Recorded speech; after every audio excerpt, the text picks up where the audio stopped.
Hello everyone, this is Mila. Today I'm reading chapter 6, Homocysteine, the new kids on the block. Have you ever heard of homocysteine? Or better yet, has your doctor ever recommended a blood test to check your personal homocysteine level? Probably not. After reading this chapter, I guarantee you will wonder why. Few people have ever heard of this substance, and fewer still realize that it's posed just as a great threat as a cholesterol when it comes to cardiovascular disease. It is estimated that by itself, an elevated homocysteine level in the blood is responsible for approximately 15% of all your heart attack and stroke the world today. Means 225,000 heart attack and 24,000 stroke each year in the US. In addition are the 9 million people who have cardiovascular disease as a direct result of elevated homocysteine level. Needless to say, I believe there is a great value in learning more about this major killer, especially when you realize that you can correct it simply by taking vitamin B supplement. What is homocysteine? The history of homocysteine research is a fascinating one. Began with the career of Dr. Kilmer McCullough, a promising pathologist and researcher who graduated from Harvard Medical School. In mid-1960s, Dr. McCullough enjoyed studies that involved the connection of biochemistry with disease. His reputation was strong. He soon landed a prestigious position as an associate pathologist at Massachusetts General Hospital and as assistant professor of pathology at Harvard Medical School. Earlier in Dr. McCullough's career, he became particularly interested in a disease called homocystinuria.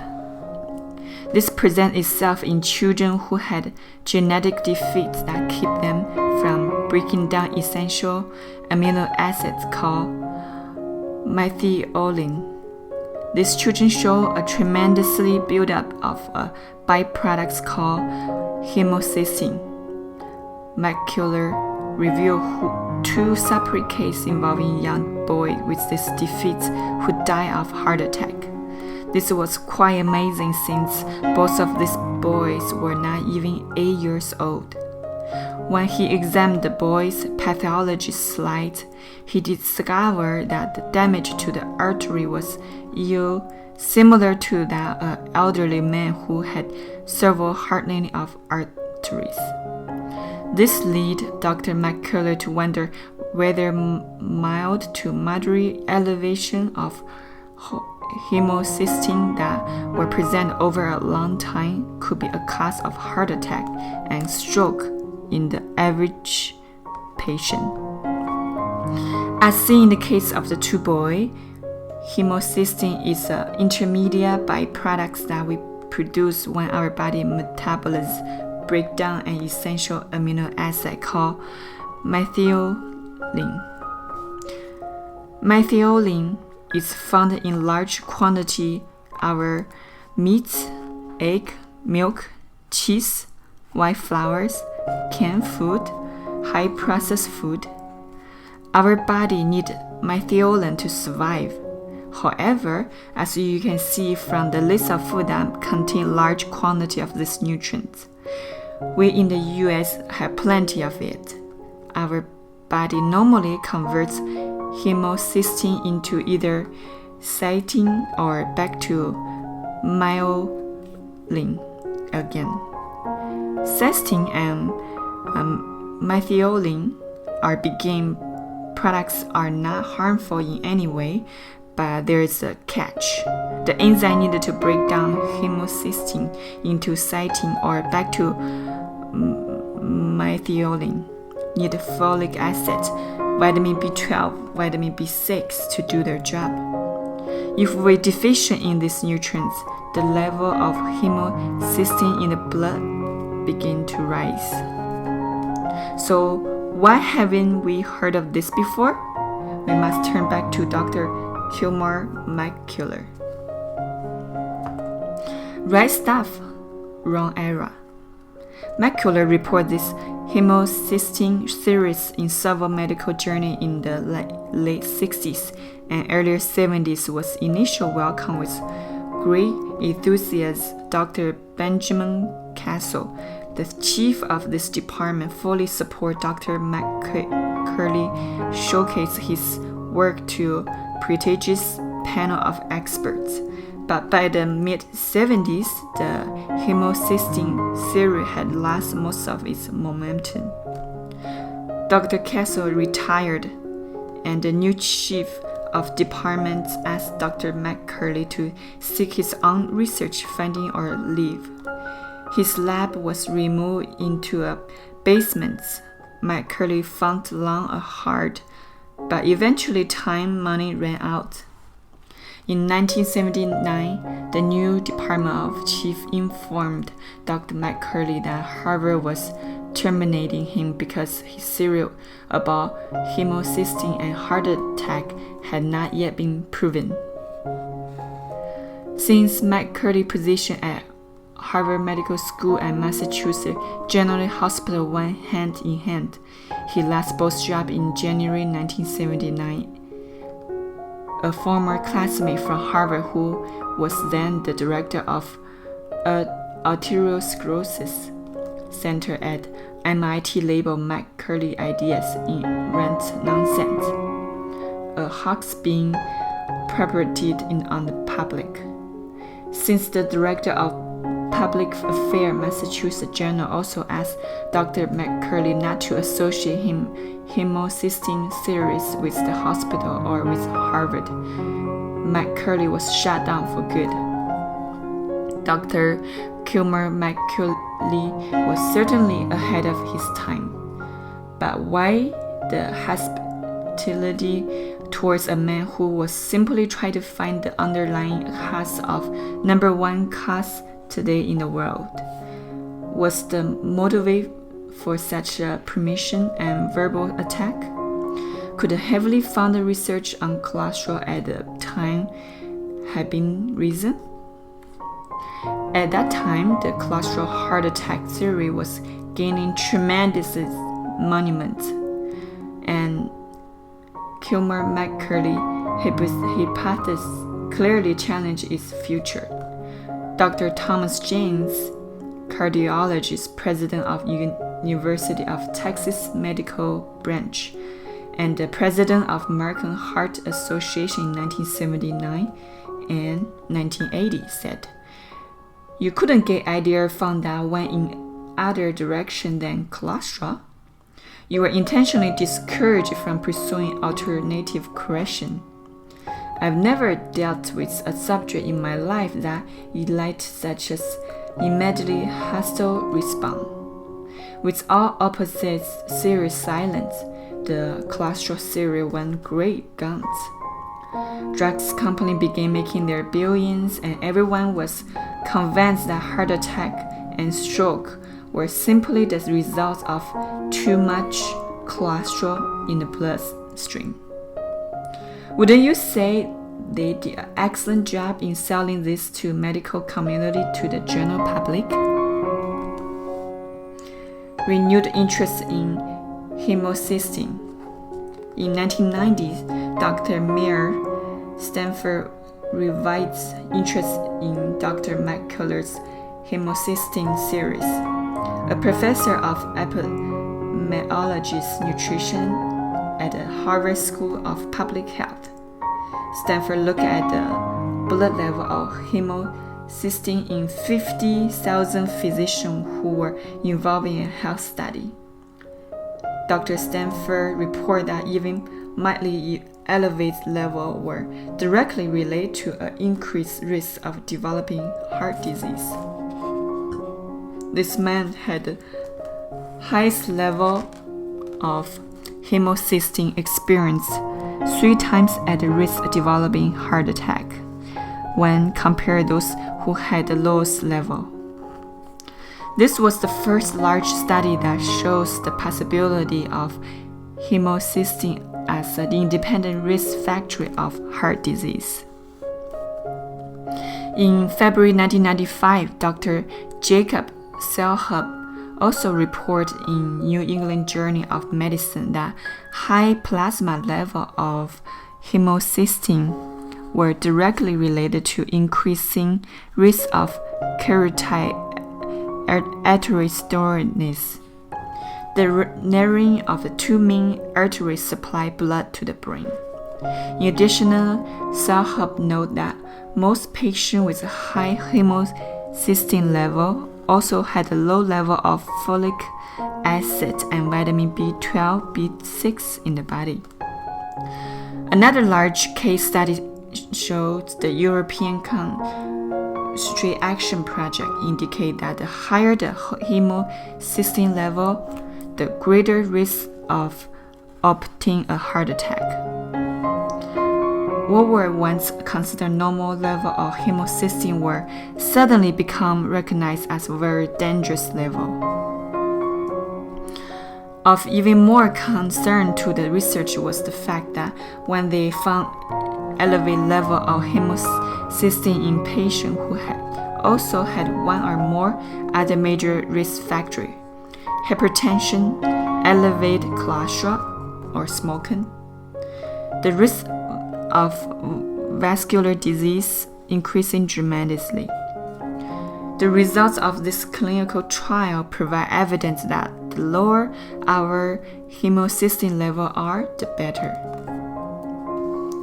Suddenly, researchers accept as fact that homocysteine was indeed an independent risk factor for cardiovascular disease. Even the old-line supporter of the cholesterol camp, such as Claude Lee Infant, director of National Heart, Lung and Blood Institute, said, even if the risk of elevated homocysteine is not entirely proven, it is an extremely important area of research.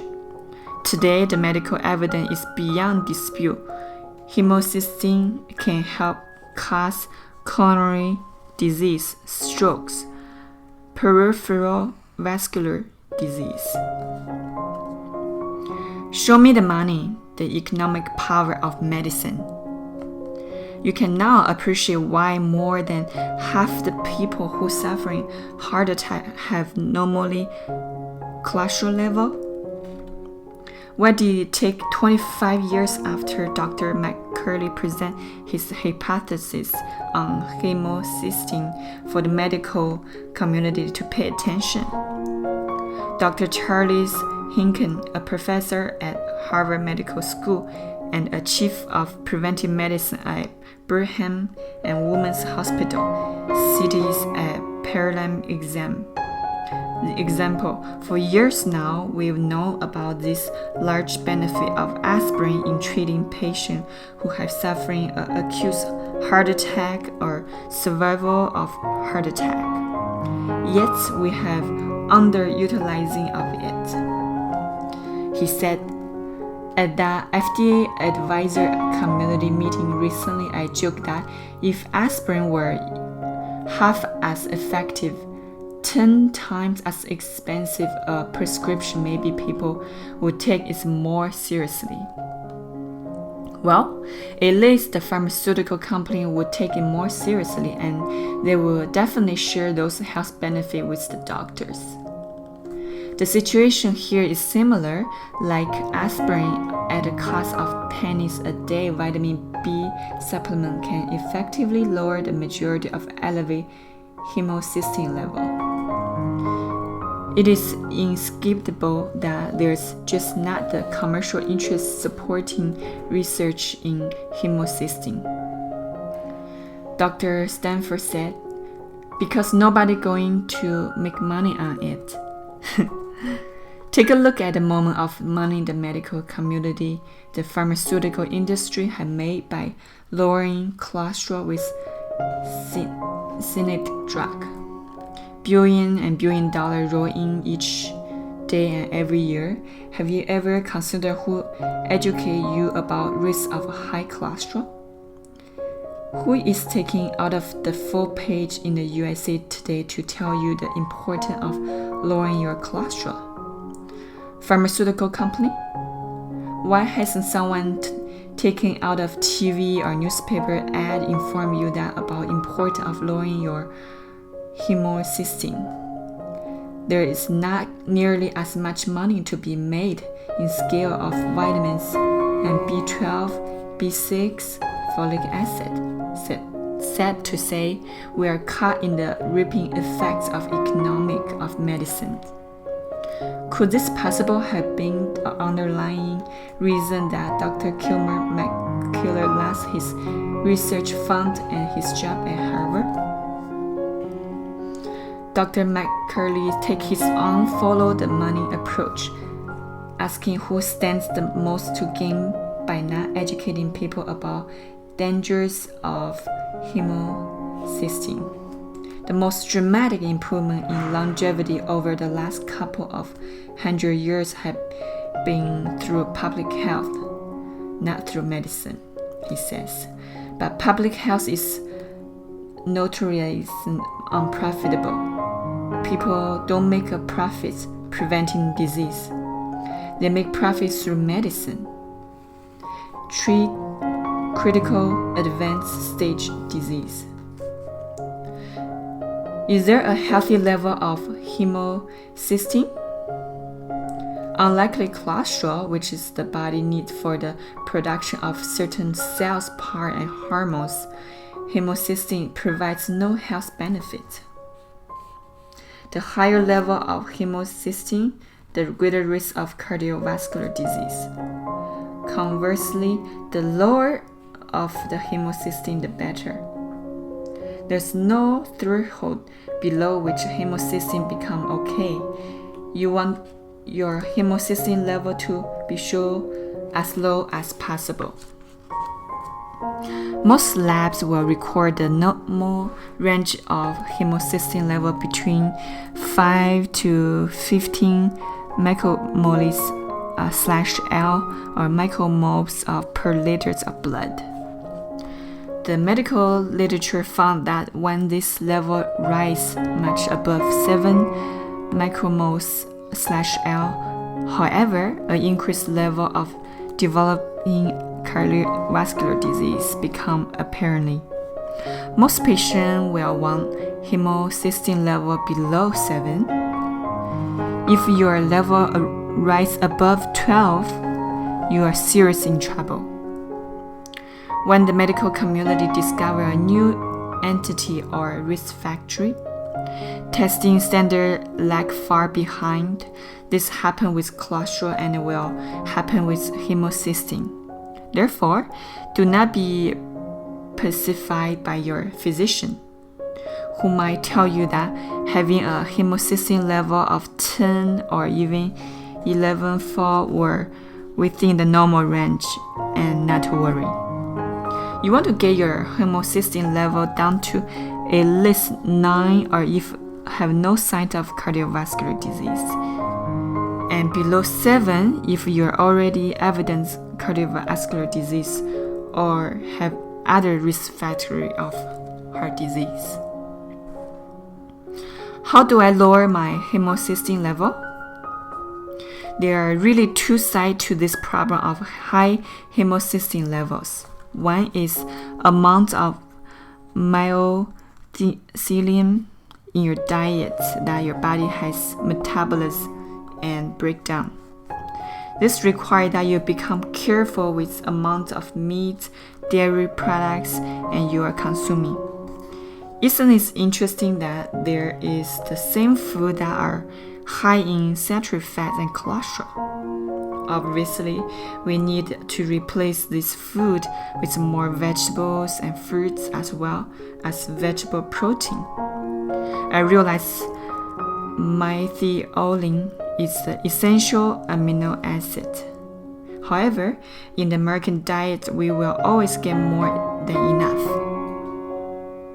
The other side of coins is providing enough folic acids, vitamin B6 and vitamin B12, so that the enzyme system needed to break down homocysteine to work effectively. It is interesting to note that all studies have shown harmful aspects elevate homocysteine and have shown complete level of B vitamins. I recommend that all my patients take 1000 mcg microgram of folic acid, 50 to 150 microgram of vitamin B12, 25 to 50 milligram of vitamin B6. Remember, the lower the homocysteine level, the better. I want to see everyone's level below 7 if at all possible. When my patient have an initial homocysteine level above 9, I start them on supplement B vitamins and recheck their blood level within 6-8 weeks. With B vitamin regimen, homocysteine level tend to fall somewhere between 15 to 17%, but not all patients will respond adequately to just the B vitamins. This is an indication to me that these patients simply have overall problem with the methylation and biochemical process through the body reproduce homocysteine to beyond or non-harm products in the body. Methylation deficient. Methylation deficient is a response not only for elevated homocysteine level, but it's also one of the key underlying problems is in some of our major chronic degenerative disease, especially some cancer, Alzheimer's, dementia. In fact, as I'm writing this chapter, a study has just reported that a new test has been discovered for determining who may be a higher risk of developing Alzheimer's dementias. I read the results of this study with great anticipation. Can you guess what's the new test checks? Yes, the homocysteine blood level. We have been doing this test in my office for the last several years because it points out the fact that elevated homocysteine levels are not only an indicator of B vitamin deficient but also serve as indicator of decreased level of methyl donor in our body. Methyl donors are not only necessary to decrease homocysteine level in the body, but also they produce important nutrients needed by the brain. The least expensive methyl donor, which has excellent effects on homocysteine level, is called betaine or trimethylglycine, TMG. If the homocysteine level has not come down to the desired level, I added 1 to 5 grams of TMG to daily supplement B vitamins. Dr. Kilmer McKellar, the conclusion. A story was published on August 10, 1997 in the New York Times magazine entitled The Fall and the Rise of Kilmer McKellar. It detailed the end of his story and offered an interesting perspective to our concern here. McKellar revealed briefly the shadow of disappointment that must have loomed large 2 decades ago. Last October, he said, the pathology department at Massachusetts Journal had a reunion and invited me. I saw one of the people involved in my living in the department. Well, he said to me, it looked like you well. Right after all, it's 20 years later, my career is almost over. There's really not much that can be done about 20 last years is is there. Worse, the political and economic force that undid macular back then may even be more intense today. Last April, the New England Journal of Medicine published an article titled "The Messenger Under Attack: Intimidating of Researchers by Special Interest Group," which details 3 cases of harassment by advocacy group, physician association, or academic consultants who failed to disclose their close tie to drugs complaints. With more and more pressure group weighing in on what research get financed and promoted, the article said such attack may become more frequently and accumulating. Matt Curley knows the dangers of homocysteine. I'm sure he also knows that taking B vitamin in supplement not only inexpensive insurance against this danger but safe as well. He was up against a political giant, but the truth is not clear. We are left to wonder why doctors are still so reluctant to check their patients' homocysteine level and why they are not recommend B vitamin to all their patients. What your doctor doesn't know may killing you, especially when you consider the fact that homocysteine is important if it's not a greater risk factor for heart disease than cholesterol. The new test for heart disease, ultrasensitivity CRP. As the medical community began to realize the coronary artery disease is decidedly inflammatory, not a cholesterol level, more clinical study on appearing in medical literature advise physicians of effective way to evaluate patients. Several studies have looked at various products in the body that give us evidence of amount of inflammation that is present in the arteries. One such a high preferred blood test is the high sensitivity C-reactivity protein has CRP. This test measures this artery inflammation currently present. The test is actually a better predictor of who is going to develop a heart disease than a cholesterol level is. Why shouldn't be? In fact, doing highly sensitive CRPs allows the physician to identify those patients who have normal cholesterol level and they still be an increased risk of develop cardiovascular disease. Homocysteine blood levels. Checking patients' fasting homocysteine blood level is not only easy but also critical in determining whether they are problematic or not. Hopefully, as the tests become more standardized between labs, it will become more affordable. Presently, a serum homocysteine level test costs between $45 to $150. Heart calcification score. Most medical centers have now made modifications to their CT scan so they can determine the amount of calcification or plaque buildup present in coronary arteries. This is a simple, non-invasive procedure, but it costs actually range between $250 to $600. I recommend this test for all patients with significant risk factor for strong family history of heart disease.